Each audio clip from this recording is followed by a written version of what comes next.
Bonjour chers téléspectateurs de Delec Motivation, bienvenue sur ce énième numéro des motivations qui vous donne chaque jour une nouvelle information dans votre vie.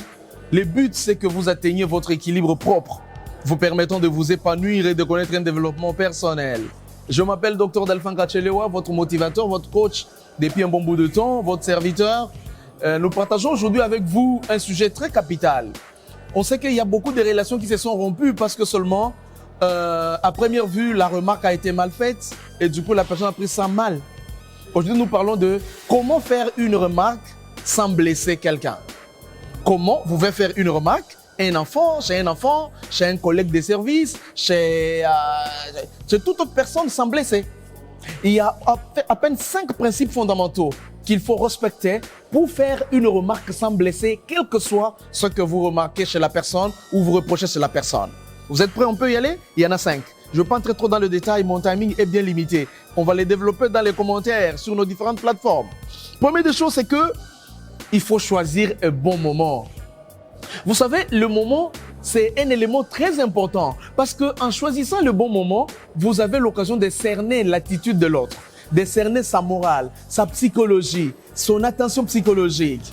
Donc, il faut choisir un bon moment pour discuter avec la personne. Ce moment-là implique de voir est-ce que la personne est disposée, est-ce que nous sommes nous deux, est-ce qu'il y a d'autres personnes. Là, c'est un élément très très important qu'il ne faut pas oublier lorsque vous voulez faire une remarque. Prenez le bon moment, première des choses. Deuxième des choses, vous avez l'occasion d'adopter une attitude positive et constructive.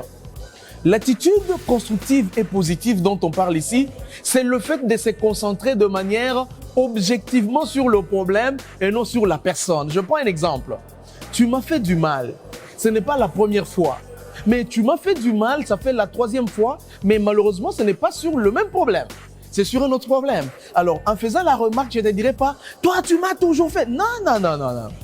Sur le plan objectif, c'est que pour ce problème professionnel, tu m'as fait du mal, tu m'as mal parlé, ça ne m'a pas permis d'atteindre tel autre point. Donc, il faut être descriptif et objectif quand vous parlez avec la personne, dans la remarque qui ne blesse pas. Troisième des choses, il faut utiliser un langage responsable, un langage respectueux. Écoutez, la personne à qui vous faites des remarques, quel que soit votre subalterne, mais il n'est pas votre enfant, c'est votre collègue. C'est un semblable, c'est un humain qui a des sentiments, des sensations, de passion et qui a une personnalité à préserver. Donc, il est important d'utiliser un langage vulgaire, un langage de la rue, un langage comme si, que les autres appellent un langage de la rue. Il faut toujours vous dire que l'autre, c'est quelqu'un qui a des perspectives, c'est quelqu'un de respectable. Du coup, il faut utiliser un langage respectueux qui vous permet d'être en bonne relation. Quatrièmement, il faut se connecter sur l'écoute. Qu'est-ce qui prouve que vous avez raison dans les remarques? Il faut des fois écouter l'autre. Les remarques peuvent être constructives et non blessantes lorsqu'elles se concentrent aussi sur l'écoute de l'autre. C'est important d'écouter, pas avec l'intention de répondre, mais avec l'intention de comprendre. Ok? 5e des choses, il faut évaluer et valoriser les efforts que l'autre fait pour atteindre ce que vous voulez. Vous n'êtes pas Dieu. Même si vous êtes le guide de l'autre, vous n'êtes pas Dieu. Donc, il faut toujours valoriser les efforts de l'autre. Il en faisait 10, il en fait 7, il faut l'encourager. Il en faisait 7, il en fait 4, il faut l'encourager. Donc, les 5 principes pour des remarques non blessantes sont celles que je vous ai données. Merci beaucoup, ça a été un plaisir que vous puissiez suivre cette émission. Ce numéro qui vous aide à devenir la meilleure version de vous-même sur Delec Motivation. Merci beaucoup. Il y a toujours moyen de faire les remarques sans blesser la personne à qui vous le faites. Merci. Au plaisir de vous retrouver prochainement.